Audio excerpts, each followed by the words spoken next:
بسم اللہ الرحمن الرحیم۔ ناظرین کرام، تکبر و غرور اللہ کو بڑا ناپسند ہے، مگر دشمن کے مقابلے میں اکڑنا اللہ کو بہت پسند ہے۔ ناظرین کرام، کافر سامنے آ جائے تو ضرور اکڑیے، لیکن اگر اپنے بھائیوں کا معاملہ ہو تو ہمیشہ تواضع کے ساتھ پیش آئیں۔ ناظرین کرام، آج کی ہماری ویڈیو کا ٹاپک ہے رسول کی تلوار۔ ویڈیو اچھی لگے تو ہمارے چینل کو سبسکرائب کیجئے اور ویڈیو کو لائک کیجئے۔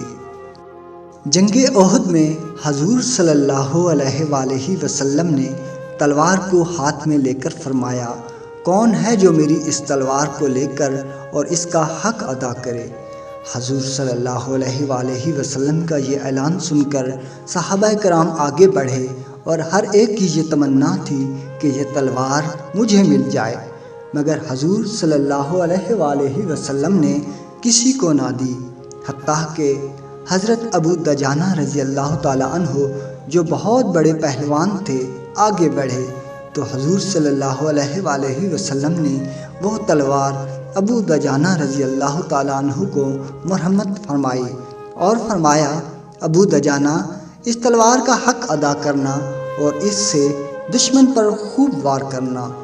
حضرت ابو دجانہ رضی اللہ تعالیٰ عنہ رسول خدا صلی اللہ علیہ وآلہ وسلم کی تلوار پا کر بڑے خوش ہوئے اور ایک سرخ رنگ کا رومال سر پر باندھ کر اور ہاتھ میں وہ تلوار لے کر اکڑتے ہوئے، جیسا کہ پہلوانوں کی عادت ہوتی ہے، میدان جنگ میں نکلے۔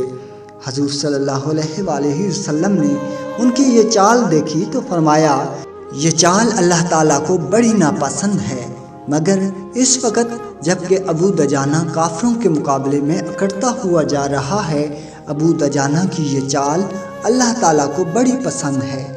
چنانچہ ابو دجانہ نے اس رسول کی تلوار سے وہ جوہر دکھائے کہ جو بھی سامنے آیا رسول کی تلوار سے کاٹ کر پھر نار کر دیا۔ ناظرین کرام، ویڈیو اچھی لگے تو ہمارے چینل کو سبسکرائب کیجئے۔ اللہ نگہبان۔